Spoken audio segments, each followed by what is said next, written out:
It's the hardest part of the ring. It's the hardest part of the ring. Sometimes you go over the top rope and you bang your head on the ring apron. Don't do that. That's when you feel like a big dope. They're the worst bumps you can be taking. Oh, it's the hardest part of the ring. The hardest part of the ring. Now sometimes you're distracting the referee and he has your wrestler pinned or something. Then you get bumped to the ring apron and you realize all the trouble you're in. Now it's the hardest part of the ring. The hardest part of the ring. Sometimes you reach out for the hot tag and you go ahead and make your own comeback. Don't do that. That's when you should quit wrestling and you're better off rolling in thumbtacks. The hardest part of the ring. The hardest part of the ring. Now double claps. Let's go, Bob Squad. I can't hear you at home. The hardest part of the ring. The hardest part of the ring. Ba-da-ba-da. Whoa. Hey. What's going on, everybody? It's me, Bob. What's going on, Bob Squad? Tipping the veal, trying a waitress. Hey, Waka Waka. Cold War Reaganomics. Airline food sucks. Where's the beef? OJ stab people. It is the podcast. It is the hardest part of the ring. Which, by the way, if you didn't know, if no one's ever told you before, if it's never come up in conversation, I'm going to be the one to spring the news. The ring apron, the part where you stand when you're in a tag match, but you're not the legal competitor, to use their lingo. That area on the ropes where you're not really inside the ring, but you're not outside the ring. You're on the ring, but you're not inside it. There's a little area right there. It's the hardest part of the ring. Just telling you. I think I need her. I think I needed to remind you. We're talking about the July 13th Hulu edition, not limited enough commercial interruption of this bad boy, this Vince Gambini, this Mama Jamma. It is what it is. I am what I am. What I am at the end of the day, like it or not, windows draw crossing your eyes and dot your T's, just being the best Bob I can be, Daddy. Oh, what happens on the Hulu edition, Bob? I'll tell you what happens. We open with Hulk Hogan slamming Andre the Giant. That's what happened. He slammed him. Everyone went crazy. 93,173 people in a Pontiac Silverdome. Bobby the Brain Heenan in a white tuxedo, managing at ringside. Hulk Hogan slams Andre the Giant. We open every single show over the last 2 years with Hulk Hogan slamming Andre the Giant. After all this, after all the black ooze and the dummies on fire and the zombies and the scary dolls and the sets exploding and this and this, all the teleportation, all the wacky, weird name calling, all of the robotic promos, all of the overproduced packages, where you spend 2 hours waiting for a pay-per-view to start. I should stop doing that. Of just packages and packages, and then finally the pay-per-view actually starts as a big countdown, and we start with a long 10-minute package to show you the shit we just showed you to get to the match that you're not going to care about at this point. Package after package. Everybody dangling their long package in your face, bouncing it off your chin, letting it rest on your shoulder as you're trying to type and you can't say anything because he's your boss. Wait, what? Bob, okay. So many packages. I think I'm almost 4 minutes into this. I've said nothing. Hulk Hogan slammed Andre the Giant. Place went wild. Alice Cooper was there somewhere. Alrighty, enough of that. We have a recap video. A wonderful recap video. And again, I love these every week. It's like a minute, maybe 2 minutes long to tell you what happened last week and how it relates to this week and why you should care and what we're going to do this week and why it's important. And then match or segment or something. Usually it's a match. In this case, it is a match. Ember Moon is all by her lonesome. R.I.P. L.O.G. No more Legion of Gimmicks. No more L.O.G. 3000. There's still a lot of gimmicks. There's still a whole lot of gimmicks. She is the harbinger of gimmicks. Ember Moon comes out with so many gimmicks. I think her hair color was new. Instead of a red streak, it was a silver streak. That's a lot of gimmicks. There's still a spiky shoulder pad and a mask she wears, or a helmet she wears for 2 seconds. And there's probably still a scream or a howl, maybe with, I don't know how she got there without the tank. Oh shit, Shotzi Blackheart, or I guess she's just Shotzi now. So I heard she lost to Blackheart. Is that true? Boba Hicks, were you the one who told me that? I think so. I'm 90% sure. More importantly, this just occurred to me. If she drives the tank on SmackDown, for the love of God, keep it away from Jimmy Uso. Oh boy. Oh my God. Because he gets a lot of DUIs. That's okay. But are you done, Bob? Are you done? Jesus Christ. Guy does a run and he can't do it in a straight line. Oh, okay, Bob. Are you done? He cuts a promo. He just says the alphabet backwards. Oh, Bob, enough. What balance Jimmy Uso has. You should see him hop on one foot. Okay. Are you happy? Are you happy, Bob? Are you happy? Is that what the Juicy Juicy is? Okay, Bob, are you done? Are we gonna stop doing this? Are we gonna stop making fun of this? I apologize. I apologize to my listeners. I apologize to the original Bob Squad. I'm sorry. I feel bad. My heart is broken. I'm disappointed in myself for what I just did. Jimmy Uso getting his 19th DUI is not funny, okay? But they have been down since 12-step-ish. Okay, Bob, are you happy? Are you happy with yourself? I was saving that for like a minute. Ember Moon, the harbinger of gimmicks with new hair, wrestles Dakota Kai. She gets better all the time. Love Dakota Kai. I'd marry her today. I like her pit bull too. Got the pit. I love the pitties. I love the pitties. Dakota wins clean. Holy balls! What's happening here? This was good. This was very good. Good match back and forth. They still kept Ember competitive. I like a mild, a respectable amount of misdirection here because I was curious, like, what are they gonna do? Because I didn't think Ember was losing a thing because they're just so high on Ember. Maybe not, but she's always on TV. Yeah, that's the thing. She's always on TV. Win, lose, or draw. Not many draws. You understand. Um, so Dakota beats her with the kicks and everything else, and looks a little frustrated and doesn't. They planted a million seeds here, and I thought this was really, really well done. So they'll fuck it up. I mean, they would fuck it up if it was on Raw or SmackDown. This might still be really well done. They didn't. It wasn't so in your face. Dakota wins. She doesn't really look at Raquel, who's clapping for her. And Xia Li, the sister of Xia Brookside and daughter of Robbie Brookside, who is the brother of Margot Robbie. A lot of people don't know that information. I knew that information.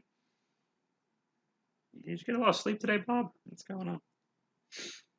Anyway, Xia Li, Dakota goes to face off with Xia Li, and Xia brushes past her and goes right to Raquel. And now he sees some more seeds. We're planting more seeds. Oh my God. We're planting more seed than Wilt Chamberlain. Alrighty. We're planting more seed than Ric Flair in the 80s. Okay, are you done, Bob? Are you done?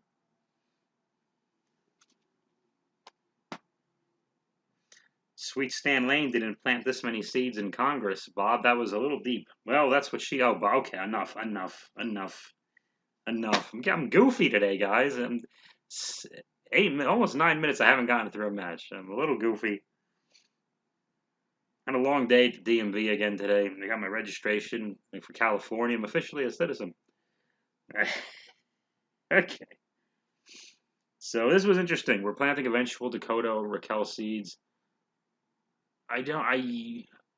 I wonder if it's just hard to keep Raquel a babyface, or hard to. Excuse me, I'm dumb.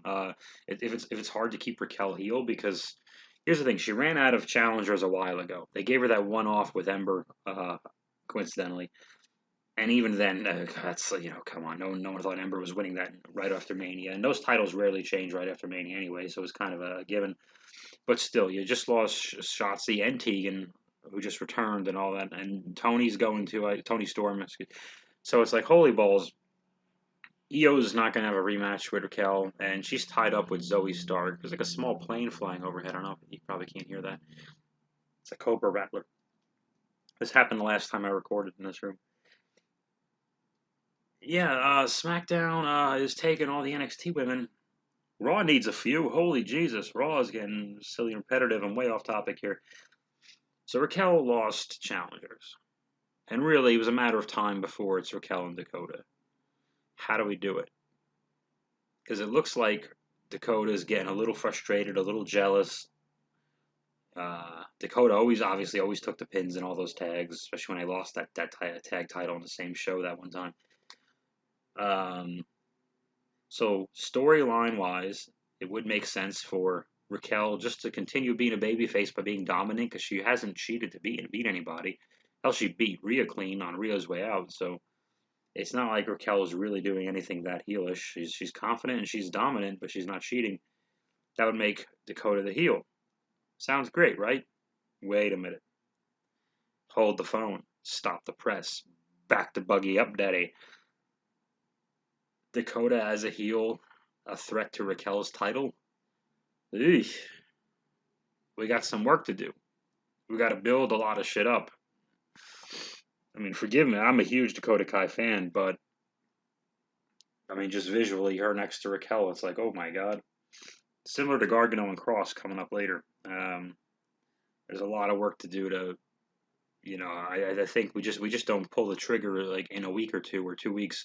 Be like, hey, remember she looked kind of frustrated? Well, now she totally turns on Raquel. Like, okay, that's easy. Easy. Let's take it out.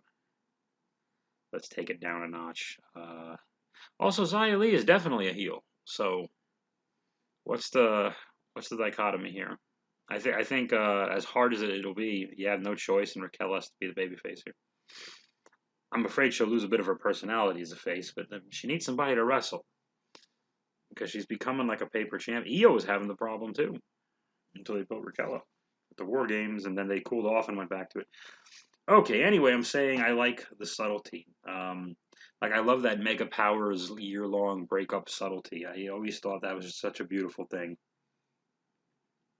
Now a guy. Let's move on. Oh, the match gets 4 billion stars. How about that? Don't question my system. A guy from Japan has long hair, and the Butler segment. Cameron Grimes is the Butler of LA Knight because he lost at a contest at Great American Bash. Let me take a sip of this kombucha for probiotics for gut health. Hang on a second.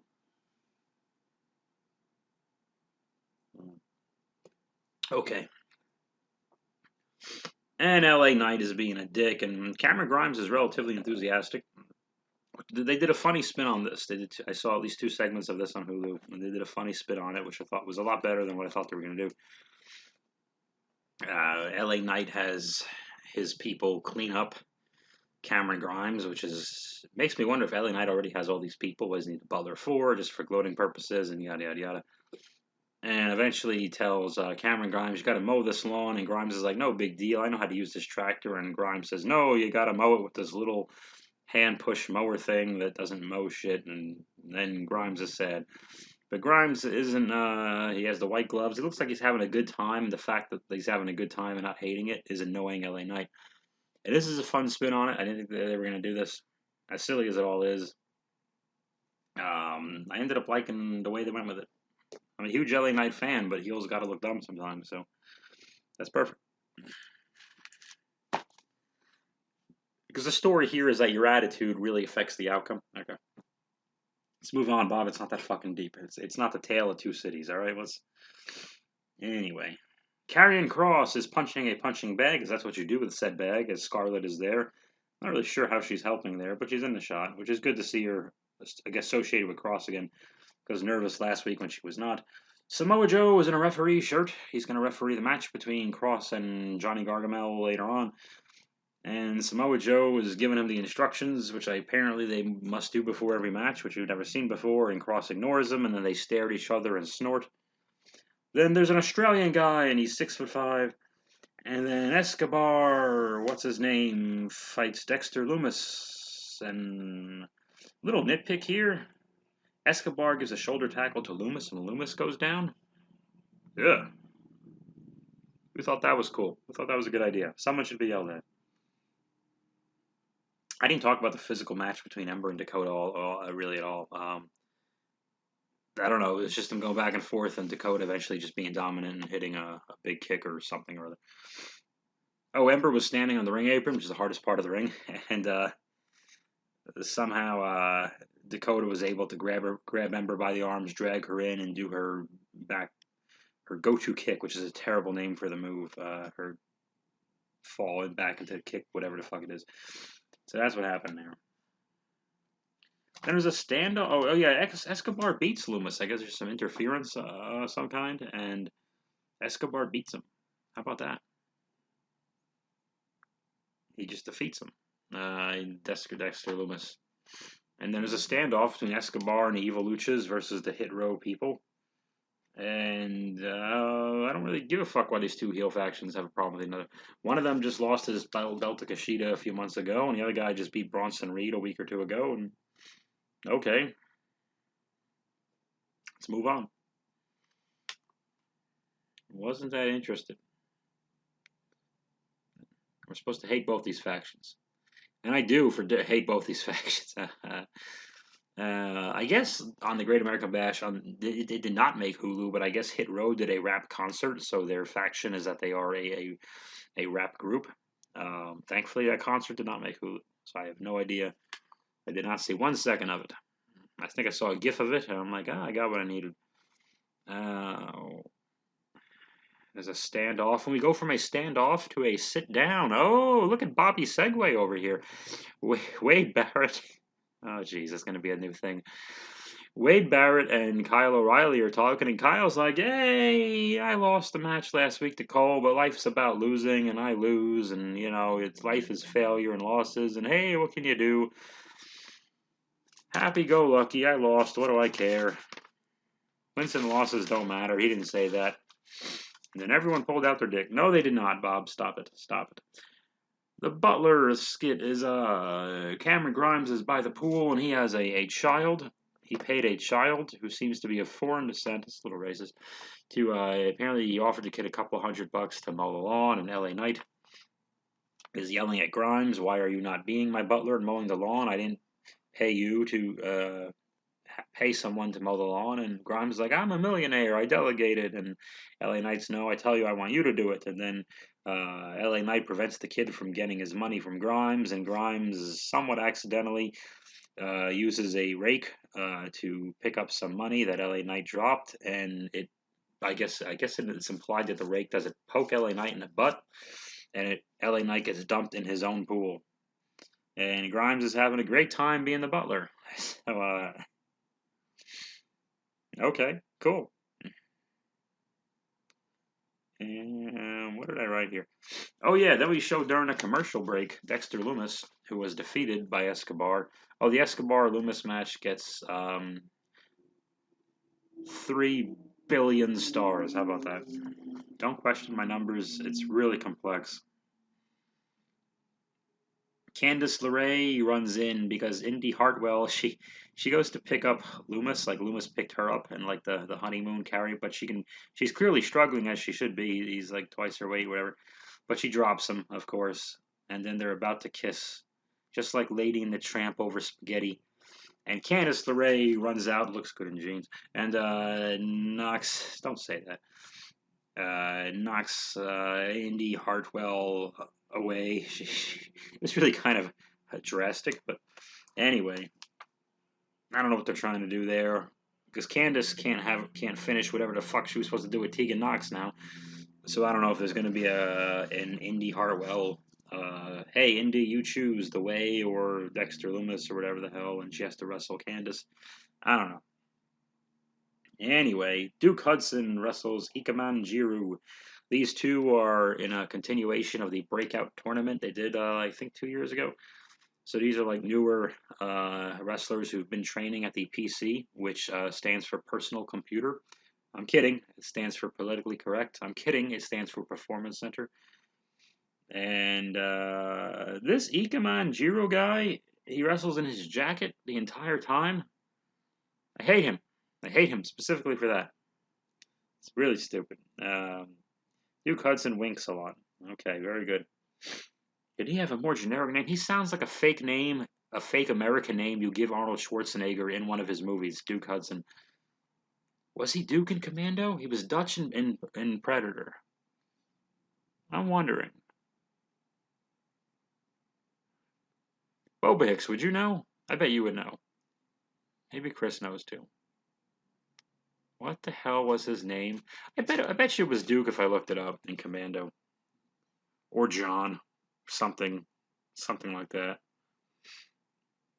It's gonna kill me. Who cares? Anyway, the Duke Hudson beats the guy in his jacket and wrestles him, and he beats him with a spinning boss man slam thing, which the announcer who isn't Wade or Beth called a boss man slam, which I thought was cool. Wade mentioned he used to call it the whatever the hell he used to call it, I forgot. Samoa Joe was talking to Johnny Gargano backstage and does the same thing with the instructions, and of course, in opposite fashion, Gargano and Austin Theory kind of kiss his ass and everything else instead of ignoring him. So there's still heels on paper, but of course Gargano could not wrestle the match like a heel later on, and he shouldn't have, and I'm glad he didn't. They did it the way they did. They did it very well. Oh, let's move on. Oh, I think I messed up. I think I jumped the gun on telling you what happened with the Butler. I guess there were 3 Butler segments. But anyway, it ends up with the LA Knight in the pool. Adam Cole goes to talk, and he has a very good short promo about how Kyle O'Reilly is satisfied being a loser, and Adam Cole is the best. And Bronson Reed interrupts him, and he doesn't like him very much. And they have they exchange a few punches, and Bronson shoots him off the ropes and just kind of smashes his belly into Cole. And I think Vader used to do it. And Cole bumps out, and there you go. So Cole and Bronson are going to occupy each other for a little bit. And it's our main event for the NXT Heavyweight Championship, which we didn't get the American match.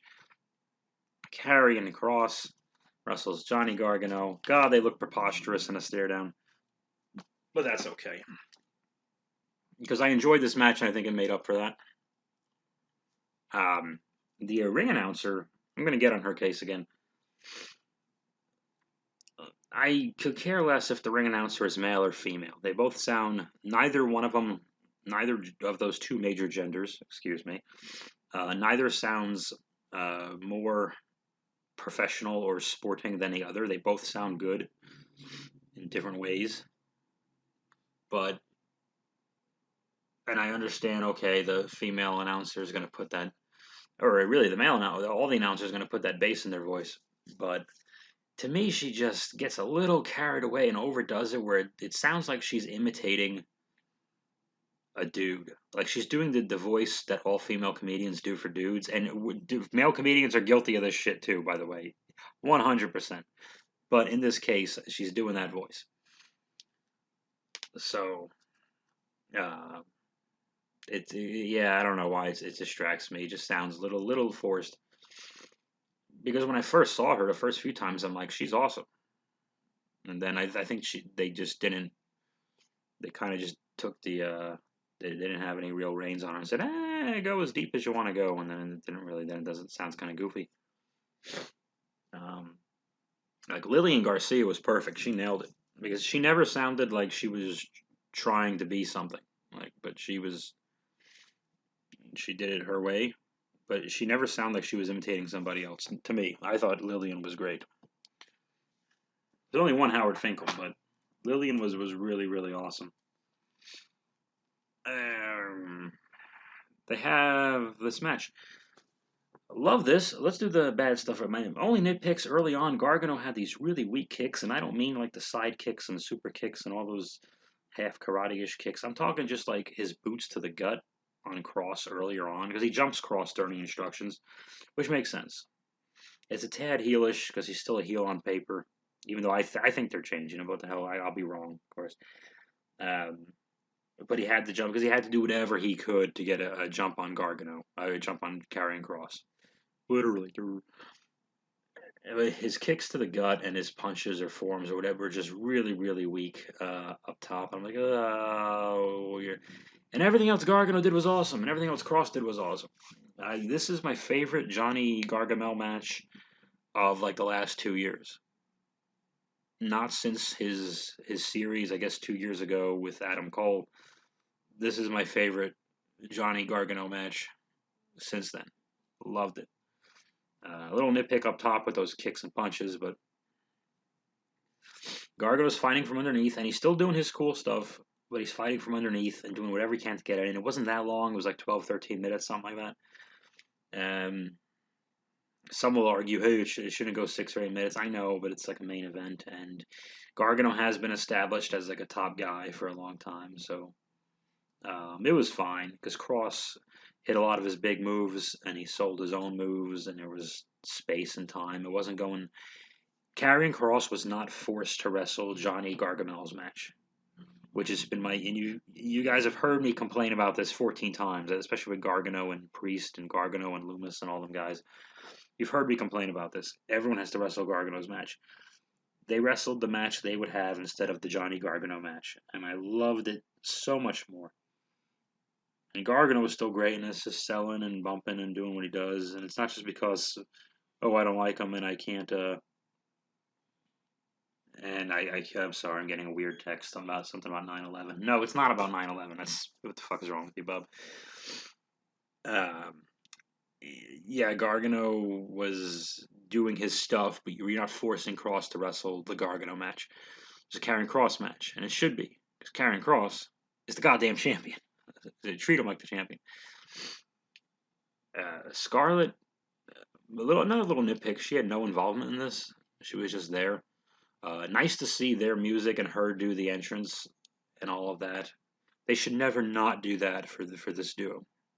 That is the package. Everything else, the match is cherry on top. Do your Saito and do your couple of moves and you know, be dominant and kick ass. And Cross was dominant and kicked ass, super powerful, super dominant. Never looked like he was in real trouble, but he gave Gargano what he needed to give him. Like anytime Cross would, of course, Gargano would move, Cross would hit the steps. You got to do that kind of stuff.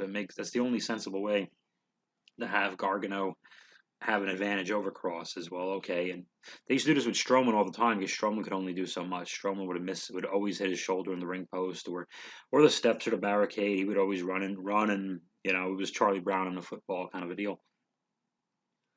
What the hell was the finish? I think it was a pinfall. So basically, the story of this match really was Cross staring off with Samoa Joe, which is interesting because we spent so much time with Cole and Samoa Joe, who Samoa Joe was mentioned in Cole's promo, but then he moved over to Bronson Reed, so that looks like that's going to be on hold. But I mean, the thing is, Samoa Joe is the most over guy on a show, and he's technically not a wrestler. Actually, I think he's legally not a wrestler for them. I don't know whatever his role is. So who knows? But yeah, so there's a stare down the middle, and of course Samoa Joe, who's not a regular referee. So usually I hate this stuff, but it's a nitpick. But on the other hand, I guess I could see the justification. Cross doesn't break his hold on 5, and Joe pulls him off, and he shouldn't pull the guy off. He should disqualify him. But then since it's a chokehold, yes, he should pull Cross off, just because, in theory, if it were real, to protect the opponent, to protect Gargano, his health in this sense. But so Gargano does not have that advantage here. And Samoa Joe pulls Cross off, and there's a stare down.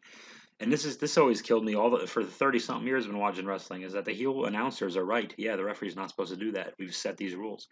But then you have to argue, well, Joe is not a traditional referee.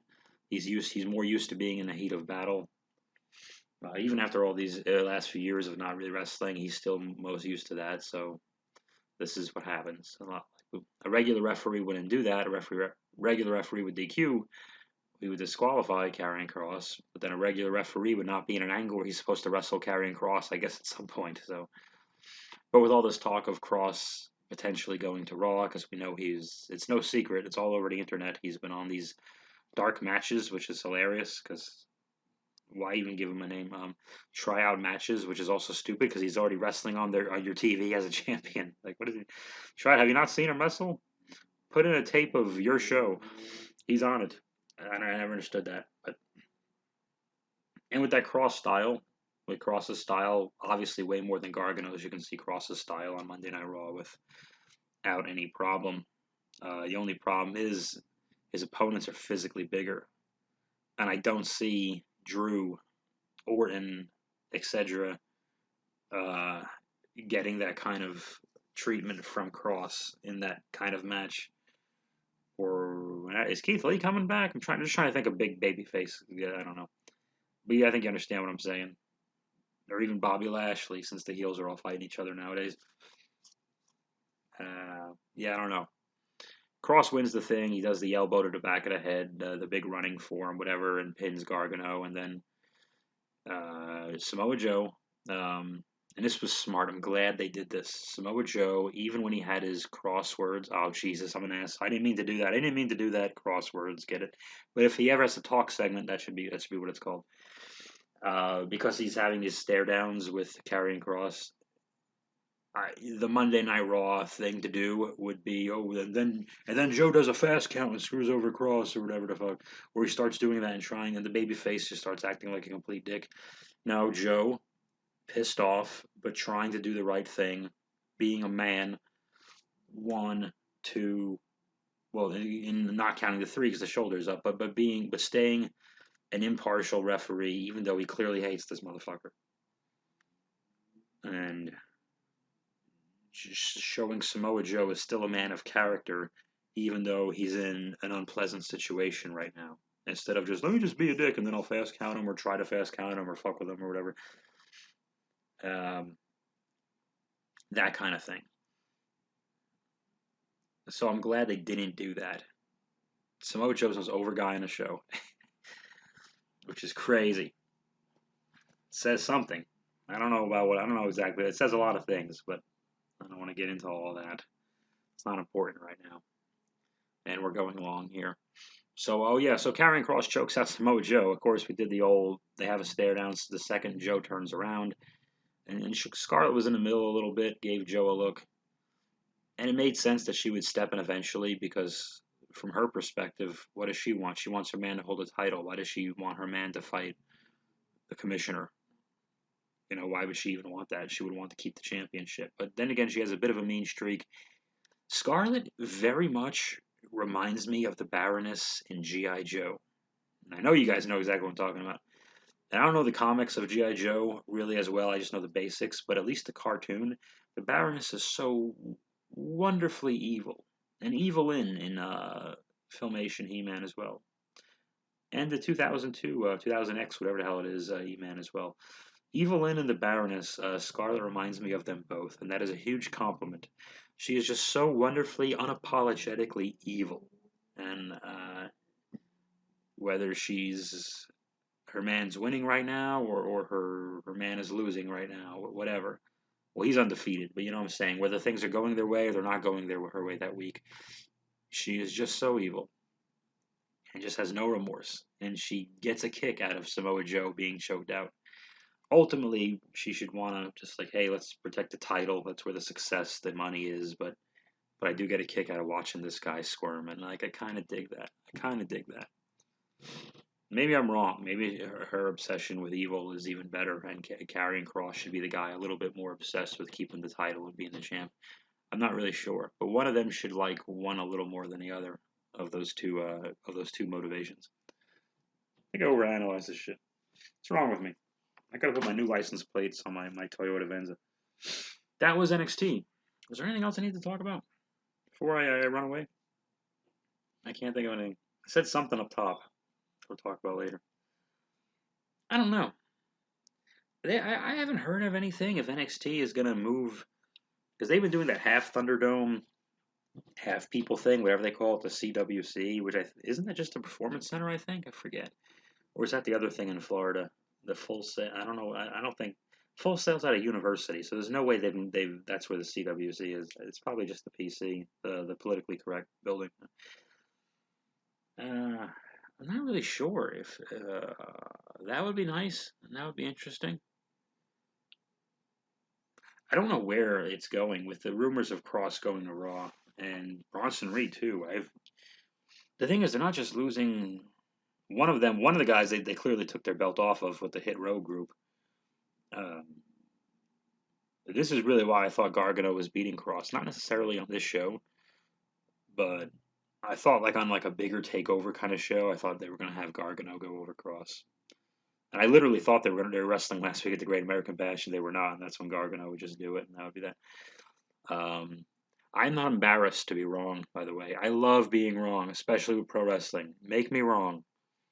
Not with something stupid, but just with something. If I'm wrong and it's still good, that's when I'm happiest as a wrestling fan. I love that. You got me, but it wasn't stupid. Love it. Let me be wrong. I don't need to be right. This is, let me tell you, see, look, I told you so. I hate I told you so. I don't want to hear I told you so ever coming out of my mouth. Because I'm a negative asshole. So if I told you so, everything sucks.